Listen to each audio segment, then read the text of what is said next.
Hello, and welcome to the latest edition of Politidash. I'm your host, Toby Lipati Mesme, and today I want to discuss the latest developments vis-a-vis the Taliban's takeover, really swift, really rapid takeover of Afghanistan, something the entire foreign policy establishment didn't predict would happen for some time, something even I, when we last spoke about this on this channel, didn't see happening immediately, and it was still up in the air. It seems that the intelligence was shockingly off kilter. It seems that whatever resistance there was by the Afghan forces, it didn't hold up for long. We're talking a matter of hours, a matter of days, not years, not months. Even the pessimists thought this would be a matter of months, maybe, until you could even think about Kabul being overrun by the Taliban, but we are where we are. I want to talk about a few things on this matter. The first thing, as with so many things, we need to talk about the Labour Party. There's a lot of history there. It's not just the Labour Party because it's the UK's opposition party. It's not just the Labour Party because it's the party of Keir Starmer or previously Jeremy Corbyn. It's the Labour Party because the Labour Party has that history in it that includes Tony Blair's illegal invasion of Iraq that he did in collaboration with George Bush. And there's all that history there. So what the Labour Party says here carries some weight. And from what we've seen, the Labour Party is now the party of Neocons. It's the party of British neoconservatives. And they've really swung on foreign policy dramatically. I mean, we knew from months into Starmer's leadership, this was a shift to the right. We knew they wouldn't carry on Jeremy Corbyn's foreign policy.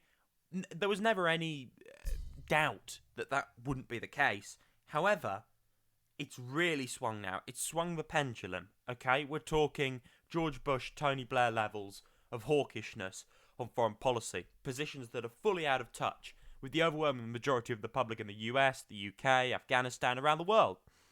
So Lisa Nandy, from what she said yesterday, is with the likes of Tony Blair, George Bush, Mitch McConnell, going against the likes of Biden, the Biden administration, the entire centre-left in the UK and US, much of the right, particularly the radical right, and anyone in policy making with their head screwed on, basically. Okay, you're going against just about anyone, with the exception of some of the most fervent war criminals of the last generation.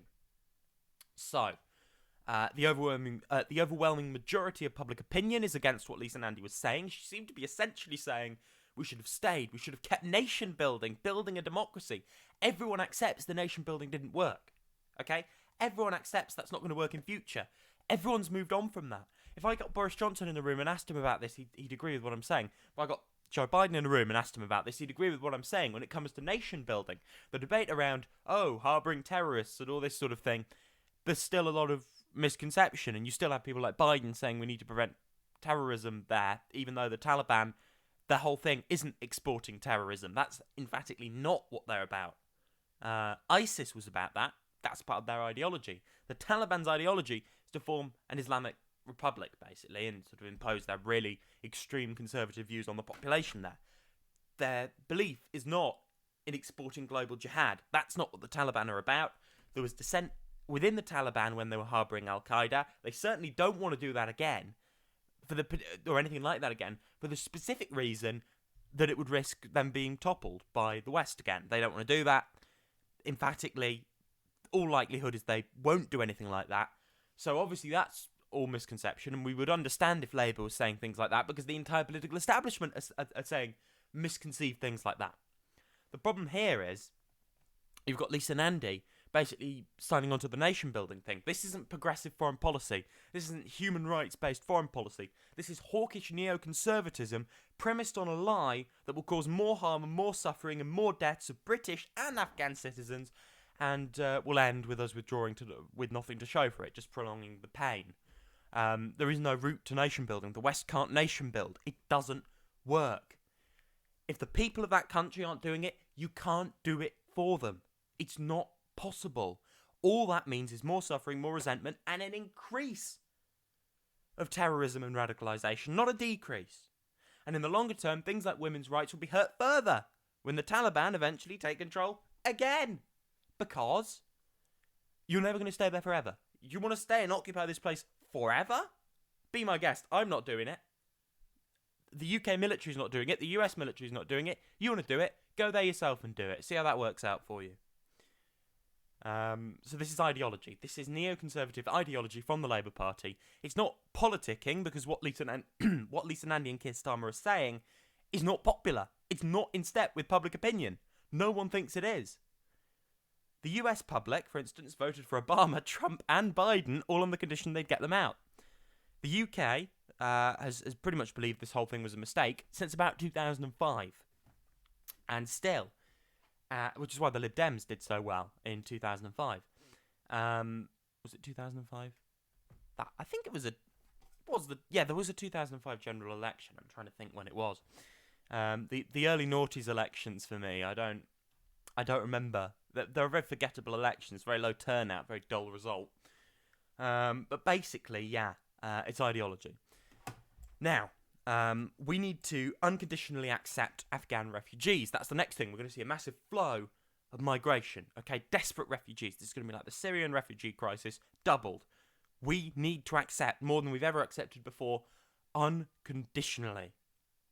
Okay, seize control of various empty corporate properties, convert them into safe housing for these people. Do whatever you need to do. There is room. Britain is not full up. Okay? All of that's a political choice. We can house everyone in this country, all the veterans sleeping on the streets, all the British people sleeping on the streets, house them all and take in many, many refugees from Afghanistan and house them as well. No one's put out. The idea that it's a choice between those two things is a lie. The idea that there's a limit is a lie. We can provide for both. If someone's telling you, we can't provide for you because these foreigners are coming in and, that's a lie, okay? They can, at the stroke of a pen, provide for you and them, okay? There's no shortage. Britain is not full up. Okay, so the EU, and Macron is basically saying, the French President Macron is basically saying, we need an EU response to deter and basically stop the migrant flows. I think he said the flow of refugees. I think it might have been a worse word than that. Remember, I'm using the language they're using, things like migrant flows. It really is dehumanizing, right? We're talking about desperate, suffering people seeking refuge. This is how we're talking about them. The EU is basically taking the position, we don't know for sure, but it seems to be taking the position that we're going to stop these people coming in. We're not going to be generous. You'll see some people taken in. The European countries will probably take more in than we do because we're terrible at this. We're world-beatingly terrible at this on these targets. However, it won't be nearly enough. And the EU response to this, basically a border wall type response, shows how utterly stupid the Liberal response to the EU during the Brexit years was. Okay? Liberals prioritised staying in this organisation, this neoconservative, hawkish organisation that's quite happy for migrants to perish at its borders in order to pander to the grievances of its own domestic European white population. That organisation was prioritised over a government in this country that would have unconditionally accepted refugees while being outside the European Union. You would have had a more progressive migration policy and refugee policy outside the EU with Jeremy Corbyn than inside the EU with anyone else. We need to take in far more than either major party in this country is going to accept. Labour are apparently still deliberating how many they want to take in. They're using the language of safe routes. Take safe routes, do it legally. Fine, good, that would be safer. And open those more routes. However, the thing we have to bear in mind with this is, and it is something we don't talk about nearly enough, is the fact that refugees can, and should, if necessary, claim asylum without coming here legally. That's okay. They are allowed to do that if their life's in danger. If they're claiming asylum, they don't need to follow the paperwork, right? That's common knowledge. That's how the policy works. So the EU is basically speaking like these immigrants, like these refugees are a disease, and the UK is making pitiful commitments, nowhere near stepping up to the plate. We're heading for another refugee crisis.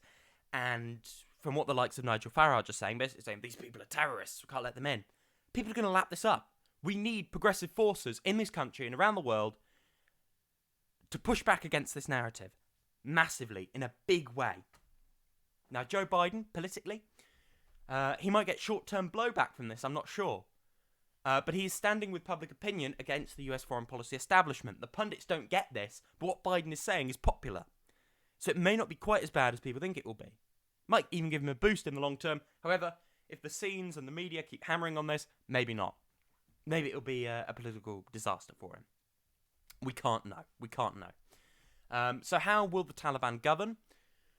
Well, considering they're courting the favour of the international community, touch wood, it may be more moderate than previous Taliban control. It's still going to be terrible. The Taliban controlling Afghanistan isn't a good thing for anyone. That's not an argument for liberal interventionism. Liberal interventionism will only make things worse. However, it's still bad. It's really bad. It's really bad for Afghanistan. It's really bad for women and girls on the ground. What should all parties do? I think you have to see a collaboration of forces, right? You have to bring in Russia, China, the EU, the US, the UK, all the global powers, basically. Not that we're a global power anymore. And you have to find a settlement that basically means the Taliban are at the head of a stable government and that there is no more carnage and suffering on the ground, and that we can set up some sort of dialogue and normalisation of relations. Don't go the Iran way and rank up sanctions, because all that means, rack up sanctions, which all that means is you'll make the domestic people suffer more. All you have to do is you have to start those relations, and then that means there's more pressure on these people to at least adhere to a semblance of human rights. If you shut this off and close them off to the world, what do you think they're going to do? I mean, they're not going to care what you think of them. If you're already waging economic warfare on the Taliban, as if they're going to care. They'll do what they like. Their weakness right now is they're courting international opinion. That weakness can be used to secure a more moderate iteration of the Taliban than the last time they were in power. Thank you for watching today's episode of Politidash. My name's been Toby Lepati Mesme. I'll be with you again very soon. Goodbye.